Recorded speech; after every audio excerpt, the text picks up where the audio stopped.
하나님 그를 위로하시다. 하나님 그를 위로하시다입니다. 자, 윤양기 목사님이 작사와 작곡을 하시고 윤복희 권사님이 부르신 유명한 가스펠송이 있죠. 여러분이라는 곡, 여러분 많이 아마 들어보셨을 겁니다. 원래 이 곡은요, 윤복희 권사님이 이제 이혼의 아픔을 경험하고 있을 때 오빠 이제 윤한기 목사님이 동생을 위로하기 위해서 만든 곡이다, 이렇게 알려져 있습니다. 이 곡을 처음 대했을 때 윤복희 권사님은 일주일 동안 두문불출하고 그 노래를 힘없이 반복하며 부르면서 눈물을 흘렸다고 하죠.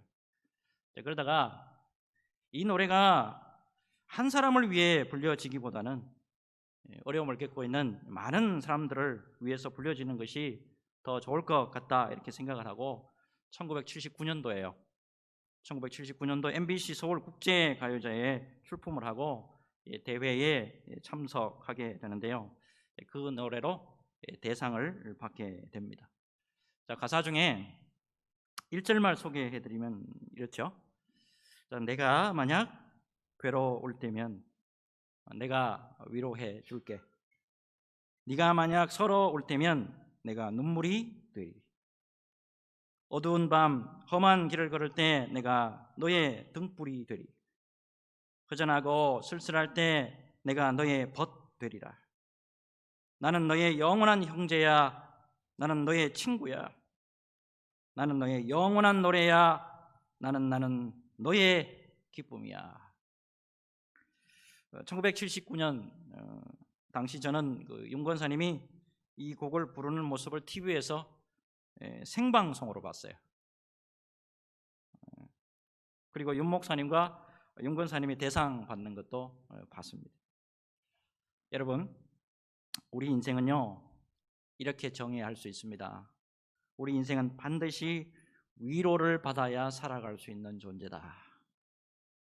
특별히 여러분, 우리 인생 모두는 하나님의 위로가 반드시 필요한 존재다. 왜 그런가 하면 여러분, 우리 인생 모두는 하나님의 형상으로 지음받았잖아요. 그리고 우리 안에 모두 하나님을 찾을 수밖에 없는 씨앗, 종교의 씨앗이 들어있기 때문에 그래요. 여러분, 최근에 코로나 바이러스라는 이 질병, 그리고 최근에 들려오는 나라 안팎의 충격적인 소식, 이런 등등 보면 우리 믿음의 중심조차 흔들릴 수 있는 그런 시기를 우리가 보내고 있어요. 자, 이런 가운데 여러분, 우리 하나님의 위로가 없이 이렇게 우리가 반듯하게 믿음의 길을 갈 수 있겠는가 하는 겁니다. 여러분, 당연히 하나님의 위로가 없이는 불가능하다라는 것을 고백할 수밖에 없을 것입니다. 그러므로 여러분, 우리가 하나님의 위로 속에 거하는 그런 귀한 은혜가 있어야 될 줄로 믿습니다. 여러분, 특별히 하나님의 위로 속에 거하는 그 은혜는 우리 성삼위 하나님 앞에 예배하는 가운데 임할 줄로 믿습니다. 오늘 이 예배가 그런 귀한 은혜로 채워지는 시간이 되었으면 합니다. 성령의 인도하심으로 충만한 하나님의 위로를 경험하는 저와 여러분 되시기를 주 예수님의 이름으로 축복합니다. 자, 오늘 이제 본문의 말씀 너무나 잘 아시는 말씀이죠. 구약에서 최고의 선지자 중에 한 사람인 이 엘리야에 대한 말씀이잖아요. 자, 구약에서 물의 종이라 그러면 모세, 구약에서 불의 종이다 그러면 엘리야잖아요. 특별히 앞장 18장이죠. 앞장 28장을 보면 우상을 섬기던 왕, 이 아합 왕비가 이세벨이잖아요. 이 두 사람이 나라를 완전히 판치고 있을 때, 이때 거짓 선지자들, 바알을 섬기던 거짓 선지자 450명, 아세라를 섬기던 거짓 선지자 400명, 또 850명, 이 거짓 선지자들과 기도 대결에서 대성을 거둔 엄청난 하나님의 선지자가 엘리야예요. 엘리야가 기도했을 때 하나님께서 불을 막 하늘에서 내려주셨어요. 그리고 엘리야 혼자서 850명의 거짓 선지자들 모두 기손 시내에 따데리고 가가지고 다 죽여버리는 엄청난 담대한 그런 모습의 엘리야의 모습이 나오죠. 그런데 놀랍게도 악한 왕비 이세벨 한 사람이에요. 악한 왕비 이세벨 한 사람의 협박에 그 중심이 완전히 그냥 와르르 무너져 내리는 엘리야의 모습이 오늘 본문에서 나오잖아요. 자, 1절과 2절 보니까요. 자, 아합이 엘리야가 행한 모든 일과 그가 어떻게 모든 선지자를 칼로 죽였는지를 이세벨에게 말하니 이세벨이 사신을 엘리야에게 보내어 이르되 내가 내일 이맘때는 반드시 내 생명을 저 사람들 중에 한 사람의 생명과 같게 하리라. 그렇게 하지 않으면 신들이 내게 벌 위에 벌을 내림이 마땅하니라 한지라. 여러분, 특이한 거는 앞에 말씀을 보면 850명의 거짓 선지자들 앞에서는 전혀 두려움이 없었던, 절대 주눅들지 않았던 엘리야예요. 근데 오늘 본문을 딱 보니까 이세벨 한 사람이에요. 이세벨 한 사람의 협박의 말에 엄청난 하나님의 종이 믿음의 중심이 무너져요. 믿음의 중심이 무너진다는 거, 이거 굉장히 우리에게는 심각한 거잖아요. 자, 3절 볼게요. 그가 이 형편을 보고 일어나 자기의 생명을 위해 도망하여 유다에 속한 부엘세바에 이르러 자기의 사환을 그곳에 머물게 하고. 자, 참고적으로 엘리야 북이스라엘의 선지자예요. 북이스라엘 선지자인데, 근데 북이스라엘 선지자가 사명지를 버려버리고 교회를 버려버리고 사역지를 버려버리고 이 부엘세바, 유다에 속한 부엘세바, 남유다까지 내려와요. 애석한 모습이잖아요. 자, 그러면 여러분, 엘리야가 왜 이런 모습으로 전락할 수밖에 없었냐는 거예요. 자, 여러 가지 해석이 있습니다. 여기에 대해서 가장 많이 해석을 하는 게 하나님을 바라보지 않았어. 하나님만 바라보면 두려움이 없는데 하나님을 바라보지 못하니까 코로나가 겁나고 질병이 겁나고 세상이 겁나는 거예요. 또 인간인 나 자신, 나약한 나 자신을 바라보니까 믿음이 중심이 흔들리고 사역에서 번아웃 되니까 그렇다. 여러 가지 해석을 해요. 자, 이에 대해서 많은 지지를 얻고 있는 또 하나의 해석이 있습니다.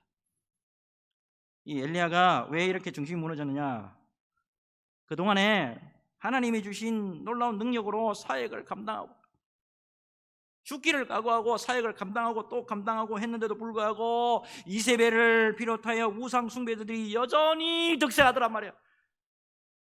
여전히 남아있더란 말이에요. 그래서 낙심천만하게 될 수밖에 없었다. 그럼 수많은 날 동안에 하나님의 편에서 정말이지 최선을 다해서 진리의 말씀을 전거했습니다. 하나님이 가장 싫어하는 우상을 깨뜨리고 우상 숭배자들을 척결하는 사역을 감당했습니다. 그런데 기가 막힌 것은 삭을 잘라놓으면 올라오고 잘라놓으면 또 올라옵니다. 이에 사역자로서 너무 지치는 거예요. 하나님, 언제까지 이래야 됩니까? 하나님, 언제까지 우리가 이렇게 살아야 됩니까? 중심이 무너질 수밖에 없었을 것이다. 공감이 되는 해석이라고 보여져요. 자, 어쨌든 이렇게 무너져 내린 엘리야의 중심이 근데 회복이 안 돼요. 자, 회복에 기미가 없습니다. 4절을 보니까요. 자, 자기 자신은 광야로 들어가 하루길쯤 가서 한 로뎀 나무 아래에 앉아서 자기가 죽기를 원하여 이르되 여호와여, 넉넉하오니 지금 내 생명을 거두시옵소서. 나는 내 조상들보다 낫지 못하나이다 하고. 여러분, 엘리야는요 그동안에 하나님의 엄청난 능력 속에 살았던 선지자입니다. 그가 기도하면 3년 동안에 우로 비와 이슬이 내리지 않아요. 한 번 기도하면. 그리 시냇가에 하나님이 그를 보냈는데 놀랍게도 굶어 죽었나요? 안 굶어 죽어요. 까마귀가 떡과 고기를 물고 옵니다.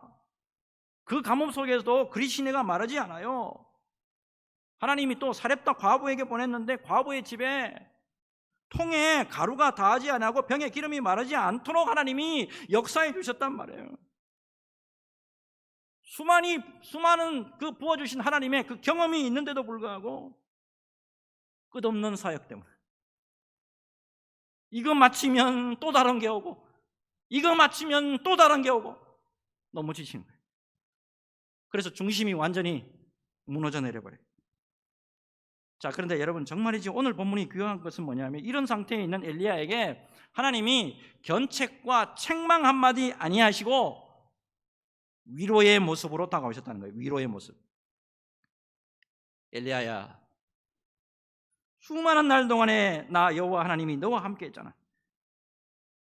너 기도하는 거 다 들어주고 너 기도한 대로 그대로 다 역사해 줬잖아. 네가 어디로 가든지 다 동행해 줬고 네가 원하는 대로 하나님의 영광으로 함께 역사해 줬지 않느냐. 근데 지금 너 믿음의 모습 어디 있냐? 네가 그러고도 예수 그리스도를 믿는 사람이냐? 이런 말씀 전혀 없어요. 완전히 중심이 무너져 내려 있는 이 엘리야를 하나님이 놀라운 위로의 모습으로 함께 하신다는 거예요. 이게 하나님의 역사 방법이에요, 여러분. 5절에서 8절 볼까요? 로뎀 나무 아래에 누워 자더니 천사가 그를 어루만지며 그에게 이르되 일어나서 먹으라 하는지라. 본즉 머리맡에 숯불에 구운 떡과 한 병 물이 있더라. 이에 먹고 마시고 다시 누웠더니 여호와의 천사가 또다시 와서 어루만지며 이르되 일어나 먹으라. 내가 갈 길을 다 가지 못할까 하노라 하는지라. 이에 일어나 먹고 마시고 그 음식물에 힘을 의지하여 40주 40야를 가서 하나님의 산 호렙에 이르니라. 지치고 모든 것에서 다 다운이 되어 있는 엘리야에게 하나님이 천사를 보내줘요. 그리고 그를 어루만져 주신 거예요. 어루만져 주고 계시고 또 보니까 숯불에 구운 떡이에요. 거기에 광야에 지금 뭐가 있어요? 아무것도 없는데 숯불에 구운 떡과 물로 기운을 솟행케 해주시는 하나님의 모습이에요. 얼마나 힘들었던지 먹지도 못했을 거예요. 또 먹는다 하더라도 넘어가지 않았을 거예요. 이것을 잘 아시고 우리 엘리야에게 우리 하나님이 위로의 손길로 만지시는 우리 하나님의 모습이에요. 이때 천사는 하나님의 대리인이잖아요. 이 말씀은 특별히 하나님이 엘리야와 함께 하시더란 그 징표라고 할 수 있습니다. 오늘 본문에서 우리가 분명히 알 수 있는 게 있습니다. 하나님은 엘리야가 엄청나게 사역을 잘 감당하던 열왕기상 18장에만 함께 하시는 게 아니에요. 지치고 힘들고 내 믿음이 바닥이 날 때 19장에도 여전히 변함없이 함께 하신다는 거예요. 그리고 무엇보다도 엘리야의 믿음이 완전히 바닥나 있을 때 떡과 물을 공급해 주시면서 일어나 먹어라. 엘리야야 일어나 먹으라. 네가 네 갈 길을 다 가지 못할까 하노라. 계속해서 힘을 공급해 주신 우리 하나님이라는 사실이에요. 여러분, 우리 하나님은 언제나 당신의 약속의 백성들과 함께 하시되 어제나 오늘이나 변함없이 동일하게 함께 하십니다. 우리가 힘차게 일을 잘 감당할 때도 함께 하시지만 그렇지 못할 때도 변함없이 함께 하시는 은혜와 위로의 하나님이 우리가 믿는 하나님이에요. 이사야 41장 10절에서 13절 말씀. 바벨론 포로에 잡혀있던 이스라엘 백성들을 말씀으로 위로해 주시죠. 어떻게 위로해 주시는가 볼까요? 두려워하지 말라. 내가 너와 함께 함이라. 놀라지 말라. 나는 내 하나님이 됨이라. 내가 너를 굳세게 하리라. 참으로 너를 도와주리라. 참으로 나의 의로운 오른손으로 너를 붙들리라. 보라, 내게 노하던 자들이 수치와 욕을 당할 것이요 너와 다투는 자들이 아무것도 아닌 것 같이 될 것이며 멸망할 것이라. 네가 찾아도 너와 싸우던 자들을 만나지 못할 것이요 너를 치는 자들은 아무것도 아닌 것 같고 허무한 것 같이 되리니 이는 나 여호와 너희 하나님이 내 오른손을 붙들고 내게 이르기를 두려워하지 말라. 내가 너를 도우리라 할 것임이니라. 바벨론 포로에서 지치고 낭망할 수밖에 없는 그런 상황에 그럼에도 불구하고 하나님께서는 끊임없이 말씀으로 위로해 주시는 모습을 우리에게 보여줍니다. 신약으로 넘어오면요, 우리 예수님이요 이 땅에 흑암의 세력으로 말미암아 신음하는 모든 백성들에게 위로의 모습으로 함께 하신 거 알 수 있죠. 저는 목회가 힘들고 지칠 때면 특별하게 보는 성경 구절이 있습니다. 누가복음 7장 11절에서 13절의 말씀 자주 묵상합니다. 누가복음 7장 11절에서 13절 이런 말씀이에요. 그 후에 예수께서 나인이라는 성으로 가실새 제자와 많은 무리가 동행하더니 성문에 가까이 이를 때에 사람들이 한 죽은 자를 메고 나오니 이는 한 어머니의 독자요 그의 어머니는 과부라. 그 성에 많은 사람도 그와 함께 나오거늘 주께서 과부를 보시고 불쌍히 여기사 울지 말라 하시고 과부에게 외동아들의 소중함이라는 거예요. 과부에게 하나밖에 없는 외동아들의 그 소중함이라는 것은 말하지 않아도 다 알아요. 그런데 다 키워놓은 그 외동아들, 나의 전부라고 할 수 있는 외동아들이 다 키워놨는데 죽었어요. 그것을 본 우리 예수님이 외동아들을 다시 살려주셔서 그 어머니에게 주십니다. 15절 말씀 보면 그를 어머니에게 주시니 상실하고 잃어버린 모든 것을 다 되돌려 주시는 우리 예수님의 모습이에요. 정말인지 위로가 필요한 과부에게, 이 사람에게 뭐가 필요한 건지, 위로가 필요한 그 과부에게 온전한 위로로 함께 하시는 주님이 우리 주 예수 그리스도입니다. 위로와 관련해서 사도 바울이 고린도후서 1장 3절에서 4절 이렇게 말씀하잖아요. 우리 같이 읽을까요? 고린도후서 1장 3절 4절 같이 읽겠습니다. 시작. 찬송하리로다. 그는 우리 주 예수 그리스도의 하나님이시요 자비의 아버지시요 모든 위로의 하나님이시며 우리의 모든 환난 중에서 우리를 위로하사 우리로 하여금 하나님께 받는 위로로서 모든 환난 중에 있는 자들을 능히 위로하게 하시는 이시로다. 아멘. 믿음의 길을 가면서 여러분 앞이 안 보일 때가 있습니다. 도대체 얼마나 주님 더 가야 됩니까? 주님 얼마나 더 참아야 됩니까? 주님 더 얼마나 공포에 두려움에 떨어야 합니까? 그러나 우리 하나님은 언제나 위로의 하나님으로 변함없이 믿음의 사람들을 붙들고 있다는 것을 잊지 않는 저와 여러분들이 되었으면 합니다. 여러분 이 믿음으로 굳게 서서 예수 그리스도의 이름으로 기도하며 믿음의 길 잘 달려가는 믿음의 종들 다 되시기를 주 예수님의 이름으로 축복합니다. 자, 이제 마지막이요. 자, 엘리야가요 그 믿음의 중심이 무너져 내린 원인 가운데 그 핵심 10절하고 14절 보면 나와요. 자, 10절 그가 대답하되 내가 만군의 하나님 여호와께 열심히 유별하오니 이는 이스라엘 자손이 주의 언약을 버리고 주의 제단을 흘리며 칼로 주의 선지자들을 죽였으며 오직 나만 남았거늘 그들이 내 생명을 찾아 빼앗으려 하나이다. 14절 그가 대답하되 내가 만군의 하나님 여호와께 열심히 유별하오니 이는 이스라엘 자손이 주의 언약을 버리고 주의 제단을 흘리며 칼로 주의 선지자들을 죽였으며 오직 나만 남았거늘 그들이 내 생명을 찾아 빼앗으려 하나이다. 오직 나만 남았거늘. 여러분 고난이 계속되고요, 고통이 계속되고요, 어려움이 계속되면 이상한 일이 많지 믿음의 사람이라고 할지라도 시야가 넓어지는 게 아니에요. 고난과 고통과 어려움을 당해서 맷집이 좀 생기면 넉넉하고 시야가 좀 넓어져야 되는데 오히려 시야가 좁아집니다.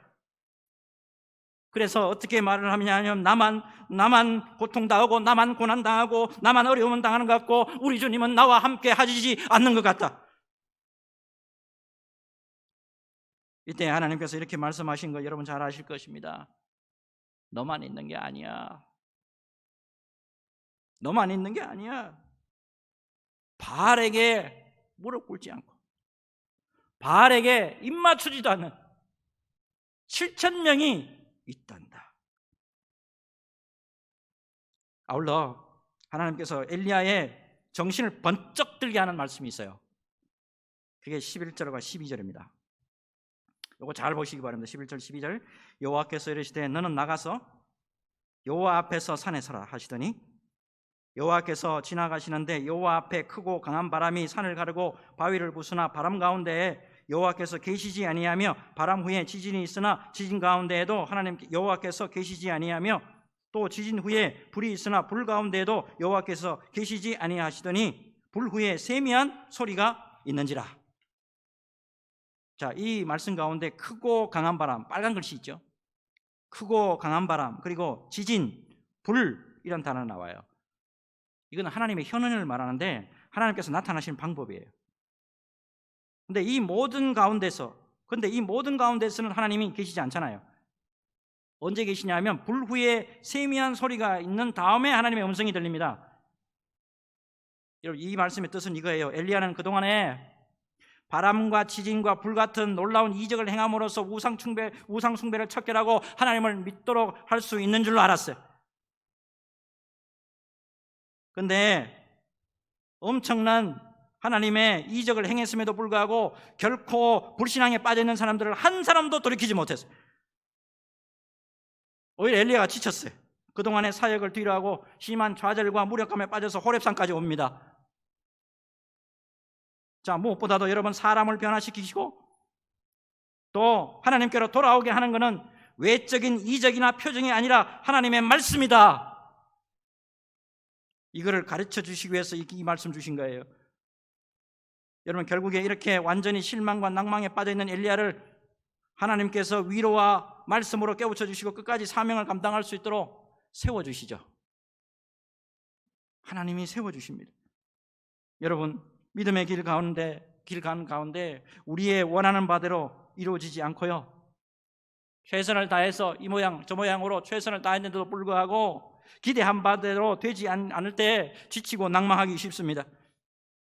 여러분, 그러나 오늘 말씀 속에 분명히 하나님께서 역사하시는 것을 여러분 보시길 바랍니다. 하나님은 언제나 믿음의 사람들을 위로하시고 말씀으로 다시 세우시고 끝까지 사명을 감당할 수 있도록 붙들어 주시는 은혜의 하나님이라는 사실입니다. 여러분, 무엇보다도 우리 하나님은 당신의 백성들을 언제나 위로로 붙들어 주시는 사랑의 하나님, 언제나 변함없이 위로로 붙들어 주시는 하나님, 그 사랑의 하나님, 이거를 잊지 마시기 바랍니다. 자, 이제 오늘 설교 도입 부분에서 말씀드렸던 윤양기 목사님 작사 작곡, 윤복희 권사님의 노래죠. 여러분, 이걸 듣기를 원하는데 전체가 너무 길어서 이 영어 원곡, 여러분 자막을 잘 보시기 바랍니다. 영어 원곡 이후 부분부터 이렇게 한번 이렇게 보도록 그렇게 하겠습니다. 우리 같이 보겠습니다. 언제나 우리를 위로하시고 말씀으로 세우시는 우리 하나님이 영원히 변함없이 우리와 함께하고 있다는 것 믿음으로 받으시고 예수 그리스도의 이름으로 기도할 때 이 풍랑이 인하여 더 빨리 가는 은혜가 있을 줄로 믿습니다. 이 믿음으로 승리하는 저와 여러분 되시기를 주 예수님의 이름으로 축복합니다. 기도합니다. 주님,